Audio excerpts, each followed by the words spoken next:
के ध्यान में बलवान और स्वयं के ध्यान में बच्चे अमीर हो जाते हैं। अपना ध्यान खुद रहे अपनी जीवनी पर, तो उन्हें कहीं से कुछ मांगने की उन्हें जरूरत नहीं होती। माता पिता का तो बस आशीर्वाद उन्हें मिल जाए, सब कुछ उनके पास में होता है, सब आनंद ही आनंद उनके पास होता है। तो अब यह बच्चा तो बहुत ज्यादा बिगड़ गया। क्या लिखा है, एक किसी ऋषि पत्नी का हरण करके लेके आ गया, और उम्र भी ज्यादा नहीं थी, 15-16 साल की आयु थी उसकी। इतना लंपट हो गया, इतना बिगड़ गया कि वह किसी की स्त्री का हरण करके लेकर के आ गया। देखो कितनी सुंदर बात कही है, माँ पुत्रवान वही है जिसकी औलाद बढ़िया, नहीं तो वो बांझ रह जाए, नहीं तो उसको संतान न हो तो ज्यादा ठीक है, कुकर्मी तो पैदा नहीं होगा। गोस्वामी जी ने बड़ी सुंदर चौपाई डाली है मानस का अयोध्या कांड। पुत्रवती जुवती जग सोई, पुत्रवती जुवती जग सोई, रघुपति भगत दासो सती होई। पुत्रवती जुवती जग सोई, पुत्रवती जुवती जग सोई, रघुवर भगत जासु सुत होई। पुत्रवती जुवती जग सोई, रघुवर भगत जासु सुत होई। श्री राम जय राम जय जय राम, अवधि बिहारी सीताराम। श्री राम जय राम जय जय राम, श्री राम जय राम जय जय राम, अवधि बिहारी सीताराम। श्री राम जय राम जय जय राम, अवधि बिहारी सीताराम। पुत्रवती जुवती जग सोई, पुत्रवती जुवती जग सोई, रघुबर भगत जास सुत होई। पुत्रवती जुवती जग सोई, रघुबर भगत जासो सुत होई। मैं अपनी बहनों को कहना चाहूंगा जिनके बच्चे छोटे हैं, तुम जो चाहोगे अपने बच्चों को वो बना देना। भाई राजीव,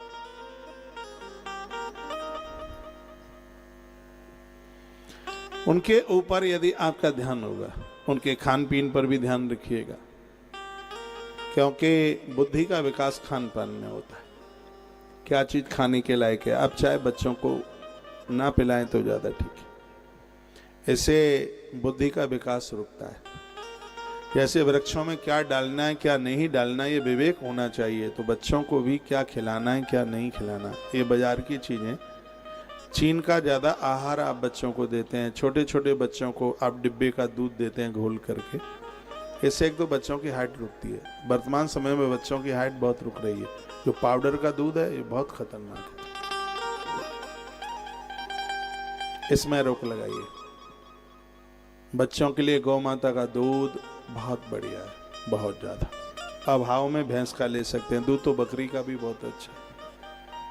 बकरी के दूध से आंख की ज्योत बढ़ती है। यदि किसी की आंखों में बहुत दर्द है, बहुत ही ज्यादा आंखों में कष्ट है, तो बकरी के दूध में थोड़ा चूना डाल करके और यहां लगा ले, आंखों का कष्ट दूर हो जाता है बकरी का। प्लेट कम हो जाए पेट में, अंतस में प्लेट कम हो जाए उसको तो ऐसा बकरी का दूध है जिसको लेने से प्लेट बढ़ जाती है। पपीते के पत्तों का रस प्लेट्स बढ़ाने के लिए बहुत ऊपर है, उसी में से एक बकरी का दूध है। एक बार वो उतना समय हो गया है, ऐसी बीमारी फैली हुई थी इसमें प्लेट इतनी कम हो रही थी, बकरी का दूध 1500 रुपया केजी हो गया था। मैं बकरी के दूध का विस्तार नहीं कर रहा हूँ, लेकिन उसको मैं एक औषधीय गुण के अनुसार ये बात मैं बोल रहा हूँ। औषधीय गुण है उसके पास, तो वो चरती है, बेरिया सबसे ज्यादा वही खाती है। जो गैया मैया चरने को जाती है उसका मूत्र, गौमूत्र बड़ा प्रभावी होता है गौ माता का, बहुत ज्यादा। आप बच्चों को ये गौमूत्र, ये टीवी चालू है, उधर का पैनल चालू है क्या है?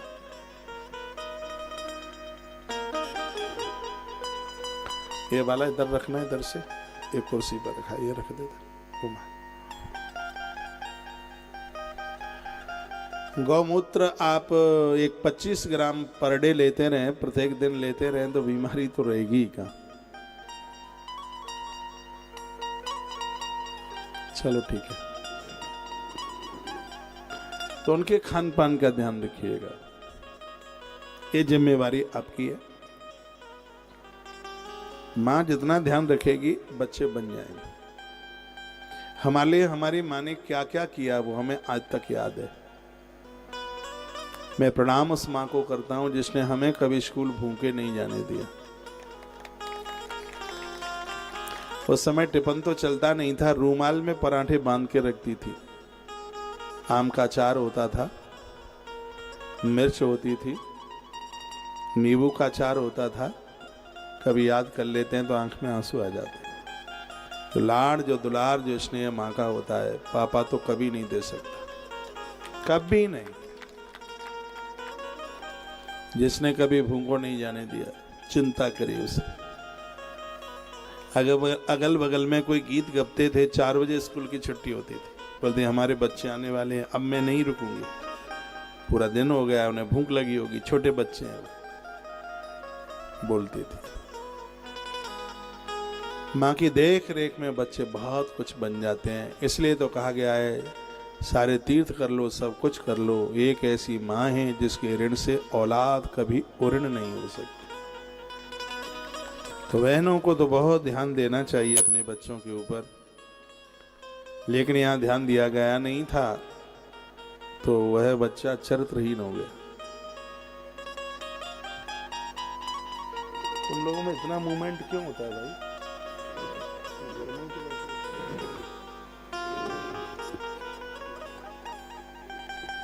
महात्मा बहुत दुखी था, साधु बहुत दुखी है। ऋतवाक बच्चे से बड़ा कष्ट है उसे। आपके पास पैसा कम होगा, आप गुजारा कर लेंगे। आपके पास रहने के लिए मकान नहीं होगा तो भी आप गुजारा कर लेंगे। कपड़े लत्ते कम होंगे, आप गुजारा कर लेंगे। लेकिन घर में औलाद बिगड़ी है, जीवन जीना मुश्किल हो जाएगा। इसलिए ग्रंथ भी कहते हैं, धरती का वही पिता धनवान है जिसकी संतान बढ़िया है, जिसके बच्चे बढ़िया हैं। परमात्मा ने जिसको अच्छी औलाद दे दी है, बहुत कुछ उसको दे दिया। और एक माता पिता इसलिए पूजा पाठ हर दान पुण्य इसलिए करते रहते हैं, औलाद बढ़िया हो, संतान बढ़िया हो। और ये संस्कार परिवार से चल करके आते हैं। आंख में आंसू थे, आंखें भरी हुई थी। एक महात्मा जी आए थे जिनका नाम था महात्मा गर्ग। गर्ग ऋषि आए, तो गर्ग ऋषि को इन्होंने पूछा, कहा कि मैं बड़ा कष्ट में हूं और मेरे यहाँ कुपुत्र पैदा हो गया है। कहते हैं, पितृन कुपुत्र स्वार्यात निरग्रे पात यात्यपि यावत जीवेत सदा पितरो केवलम दुखदायी। का कुपुत्र बच्चा जिसके घर में पैदा हुआ है वो तो स्वर्ग में गए हुए पितरों को भी दुख देता है। वह जब तक जीवित रहता है तब तक माता पिता को केवल कष्ट ही कष्ट देता है। कष्ट के अलावा और क्या, केवलम दुखदायी कष्ट देता है। माता पिता को कष्ट पहुंचाने वाले पापी कुपुत्र को तो जन्म से ही उसे धिक्कार है। ऐसा नहीं तो सूकरा और कुकरा एक एक दर्जन एक बार में पैदा करते हैं। ये मन सोच लो कि 5-7 बच्चों का जन्म हो गया है तो बहुत बड़े वाले मम्मी पापा हो गए। हाँ, ये जीव जंतु पशु पंक्षी बहुत बच्चों को पैदा कर देते हैं। वर्णन है, कहा गया है कि धन्यास्ते मानवा लोके सुपुत्रो यद ग्रहिस तथा, धरती पर वही माता पिता धन्य हैं जिनके घर में सुयोग्य संतान का जन्म हुआ है, अच्छी संतान चल के आई है, जो माता पिता के परम हितैषी है। और मैं कहना चाहूंगा अपने भाई लोगों को, 4 पदार्थ वही हैं जहां पर माता पिता को देवों की तरह माना। 4 पदार्थ करतलता के, प्रिय पितु मातु प्राण सम जाते।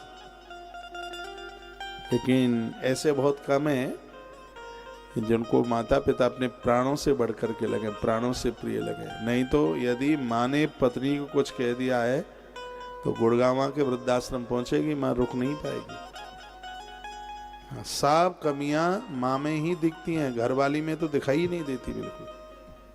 मुझे ऐसे मिलते हैं ना ये परोपकारी लोग, कहते हैं बुढ़ापे में सब वृद्धों का दिल दिमाग सब बदल जाता है, मेरी घरवाली इतनी बढ़िया है और माँ को ऐसी आदत है, स्वभाव इतना चिड़चिड़ापन हो गया है, बस वो खोजती रहती है। मैंने पूछा तुमने अपनी आंखों से देखा है क्या, कानों से तुमने सुना है क्या? नहीं, मेरी घरवाली बोलती है, मेरी सास भी बोलती है, मेरी सास इतनी अच्छी है, वो भी बोलती है कि बेटा तुम्हारी माँ ठीक नहीं है। मैंने कहा हाँ बिल्कुल, माँ अच्छी लगती ही तब तक है जब तक सास का हाथ नहीं सिर के ऊपर घूमता। गोस्वामी जी ने लिखा ना, ससुरार प्यारी लगी जबते, रिपरूप कुटुंब भय तबते, नहीं मान ही माँ तो पिता तबलो, अबला मुख दीख नहीं जबलो। मम्मी पापा की बात तो तब तक ही मानी जाएगी जब तक रिंकू ससुराल न पहुंचा। फिर सास माँ का हाथ घूमा, फिर तो महाराज, फिर रही है। मैं कहूंगा एक तरफा मत बनिए, देखिए। और ये मैंने बहुत करीबी से देखा है कि तुम्हारी पत्नी भले ही तुम्हारी माँ का कभी आदर नहीं करती, वो माता हमसे मिलती हैं और कहती हैं कि बहू के माथे में बहुत दर्द होता है, महाराज जी कोई दवाई हो, कोई औषधि हो तो बता। मैं कभी पूछ लेता हूँ कि वो तुम्हें रोटी पानी के लिए पूछ लेती है, रो पड़ती हैं बूढ़ी माता, और कहते हैं वो कभी भी ना पूछे, आखिर में तो मेरे वंश को पैदा करने के लिए उसने हमारी देहली पर पाम रखा है। वो ऐसा बोलती, तुम्हारे आने के लिए उसने बहुत उपवास किए, बहुत व्रत किए तुम्हारे आने के लिए। किसी का बेटा 28-30 का हो जाए, उस बूढ़ी माँ को पूछिए उसके ऊपर क्या बीती है। वो तरसती है एक बहू के लिए, उसके इतने इंतजार में बहू आती है। यदि वो ये पहले सोच लेती कि बहू आते ही मुझे धक्का देगी, घर से बाहर निकालेगी, तो शायद कोई माँ अपने बच्चे को विवाह करने को तैयार होती। इसके ऊपर दया करो मेरी बहनों। आप कहोगे ये बूढ़ी माताएं भी कम नहीं है। देखिए मैं कहूँगा ये वृद्ध हैं, स्वभाव थोड़ा तीखा हो सकता है लेकिन मन में कपट नहीं है, बिल्कुल पक्की बात है। ये मन की साफ सुथरी है। तुम बोलचाल बंद कर दो तो तुम्हें तो 6 महीने तक कोई असर नहीं होता, लेकिन 24 घंटे भी बहू बोलचाल बंद कर दे तो ये तड़फड़ाती है, जगह जगह कहती है, पूछती है मेरी बहू ने आज मुझे बोला नहीं है, आज कुछ मुझसे कहा नहीं। वो रोती है, बहुत कष्ट पाती है, बहुत दुख पाती है। कथाएं कहानी किस्सा बनकर के ना रह जाए। कथा घर को अनुशासित बनाती है। कथाओं के द्वारा घर में 3 चीजों की स्थापना होती है, एक है सत्य, एक है प्रेम और एक है करुणा। 3 चीजें घर में स्थापित हो जाती है। कथा हमें यही तो देती है। और सीधी बात है, तुम अपनी सास को कष्ट दोगे तो प्रकृति में देर अंधेर नहीं है, और ये बिल्कुल पक्का है कि वो बदला प्रकृति लेगी। एक बेटा अपने बाप को लेके चला, साइकिल पर बिठाया, सत्य घटना थी, वृद्धाश्रम छोड़ने के लिए चला। रास्ते में एक पत्थर की शिला पड़ी हुई थी, कहा पिताजी यहाँ बैठिए, मैं आपको पानी लेकर के आता हूँ। उसने अपने बाप को वहीं बिठा दिया, पानी के बहाने घर चलाया और पत्नी को बोला तेरे मन की बात हो गई, ऐसी जगह छोड़ करके आया हूं कि वो यहां का रास्ता ही नहीं ढूंढ सकता, ऐसी जगह।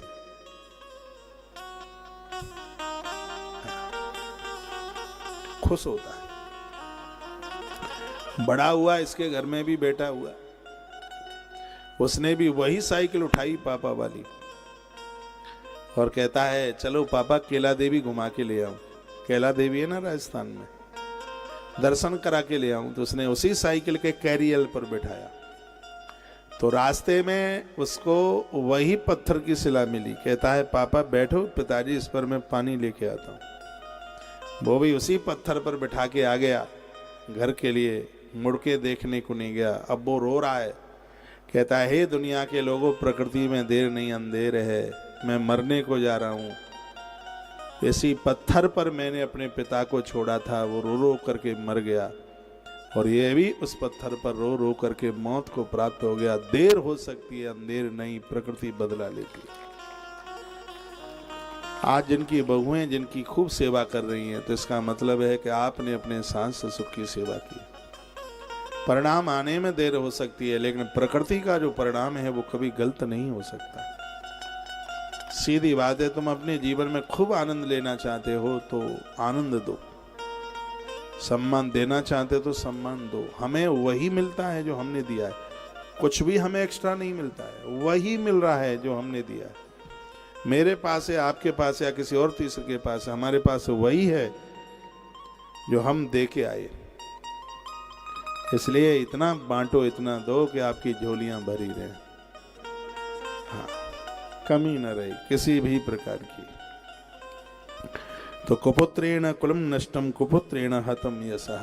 कुपुत्र संतान के द्वारा कुल नष्ट हो जाता है, यश समाप्त हो जाता है। कुपुत्रेण चाह मुत्र दुखम निर्यातना। कुपुत्र औलाद को जन्म लेने से नरकों के अलावा और मिलता ही क्या है। कुपुत्रेणात् बहु नष्टो जन्म नष्टम कुभार्यः कुभोजनेन दिवसा कुमित्रेण सुखम कुतः। क्या सुंदर सा वर्णन किया गया है। कुपुत्र के कुल से नष्ट, कुपुत्र के आगमन से कुल नष्ट होता है, कुपुत्र से यश नष्ट होता है, कुपुत्र से लौकिक तथा पारलौकिक सुख नष्ट होते हैं।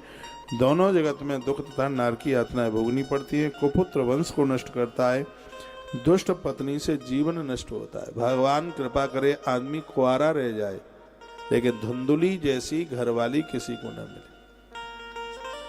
पाँव में कांटा लगे, कुछ देर के लिए कष्ट होता है, लेकिन ये चार लोग ऐसे हैं जो एक एक क्षण में कष्ट देते हैं। कौन कौन है सुनिए।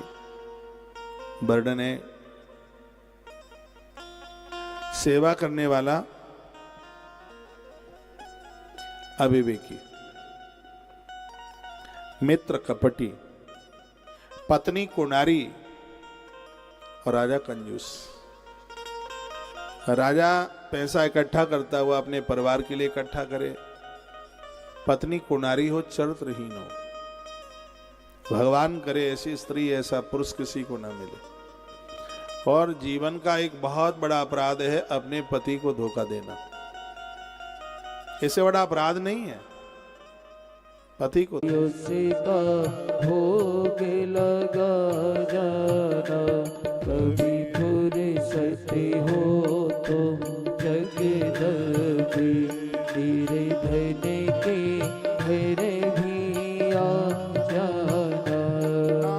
छत्र बना सका सोने का, ना चुनरी घर में तारा गई।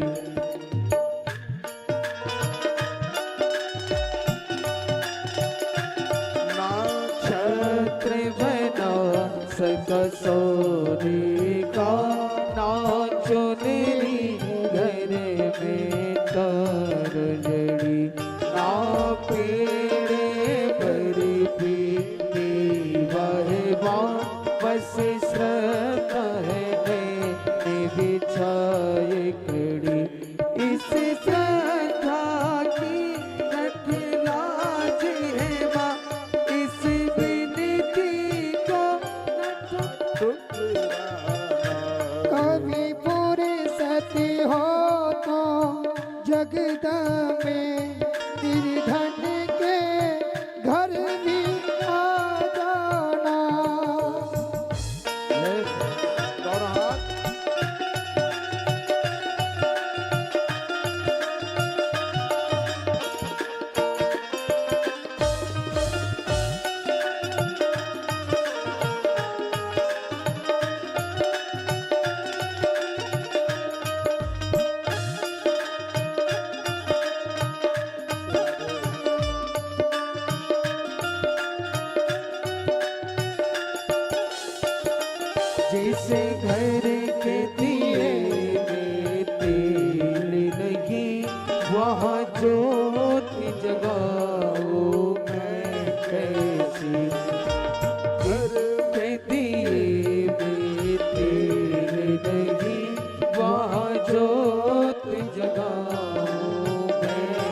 खुद ही बिछौना धरती पे माँ तेरी चौकी लगाऊं मैं। जहाँ मैं बैठा वहीं बैठ के माँ बच्चों का दिल बहला जाना, जो रूखा सूखा दिया हमें उसमें भोग लगा जाना। कभी फुर्सत हो तो लगे दबी तेरे धन के घर भी आ जाना।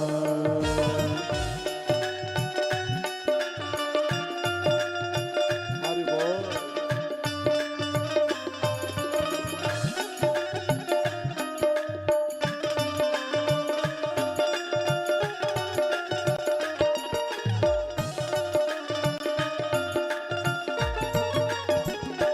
तू भाग्य बनानी वाली है माँ तकदीर का मारा हो। तू भाग्य बनाने वाली का मारा, ये दात संभाल भिखारी को, आखिरी तेरी आँखी कतारा हो। मेरे दोषी तू मेरी दोषी है माँ, मेरे दोषों को तू भूल जाना। जो रूखा सूखा दिया हमें, कभी उसका भोग लगा जाना। कभी फुर्सत हो तो जगत में निर्धन के घर भी आ जाना। जय हो।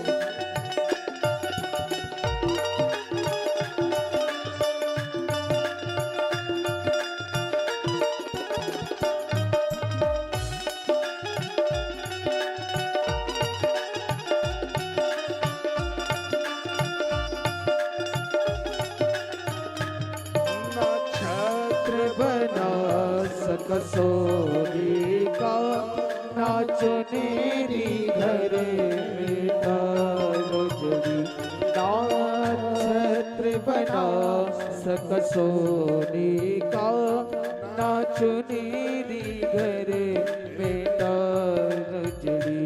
ना मेरे की मेवा है, बस श्रद्धा ने बिछाए इस श्रद्धा की रख लाज है माँ। इस विनती को ठुकराना। जो रूखा सूखा दिया हमें, कभी उसका भोग लगा जाना। हो कभी फुर्सत हो तो जगत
कभी उसका भोग लगाया।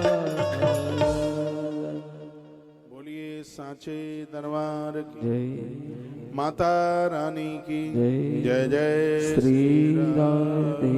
राधेश्याम। तो महात्मा ऋत्वाक ने श्री गर्गाचार्य जी को पूछा कि मेरा बच्चा एक ऋषि के घर में जन्म लिया है इसने, और मैंने अपने जीवन में कोई अपराध नहीं किया। मैंने हमेशा पराई नारी के अंदर शक्ति का दर्शन किया है। मैंने भूल करके कभी त्रुटि गलती नहीं की। नहीं तो मैंने ऐसा सुना है कि जिसके माता पिता ठीक नहीं होते, उनके पास चरित्र नहीं होता, तो उनकी औलाद ठीक नहीं होती। तो ऐसी मेरे तो अंदर कोई गलती नहीं थी, तो फिर मेरा बच्चा ये ऐसा क्यों निकल गया। इन्होंने महात्मा गर्ग को ये पूछा। थोड़ा सा टाइम और दे दीजिए, प्रसंग बीच में है और इसको पूरा करके फिर हम आरती कराएंगे। कथा बिल्कुल चौड़े में है एकदम। तो कथा के टाइमिंग्स फिर हमने 4 बजे से लेकर के 7 बजे तक, 7:15 बजे तक का टाइम रखा है, और या फिर सुबह 6 बजे से 9 बजे तक है। आप बताइए कौन सा कर लें। 7 से 10 कर लें, फिर बाहर के लोग नहीं आ पाएंगे, घर के काम धाम ज़्यादा होते हैं। और दोपहर में 2 बजे से धूप बहुत ज़्यादा होती है, तो फिर मुझे लगता है कि टाइम यही ज़्यादा ठीक रहेगा। मैं 4 बजे यहाँ गया था तो उस समय भी यहाँ धूप ही थी, तो 4 बजे से ही करना पड़ेगा, ठीक रहेगा। एक दिन के लिए टाइम बदलना पड़ेगा, मैया जी के दर्शन करने के लिए जाना है, तो उस दिन कुछ टाइमिंग्स थोड़ा बदल लेंगे। उस दिन सुबह के टाइम में कर लेंगे कथा, कर लेंगे ऐसे ही कोई कर लेंगे 9 बजे से लेकर के 12 बजे तक। उस समय उतनी गर्मी भी नहीं होगी, और उसके बाद में पौड़ी पौड़ी चढ़ता जा, जय मैया जी रटता जा। मैं तो सभी भक्तों का प्रतिनिधि बनकर माँ के दर्शन करके आऊँगा। माँ के प्रति बड़ी श्रद्धा है, और अभी इतना भव्य दरबार लगा है। इतनी मैया सुंदर वैष्णो माता की धरती से माँ ऐसी प्रकट हुई है जिसका रोज पूजा करने का सौभाग्य मौका प्राप्त हो रहा है। मुस्कुरा रही है माँ। कई भक्तों ने आज मैसेज भी लिखे हैं कि माँ के चेहरे पर मुस्कुराहट बहुत है।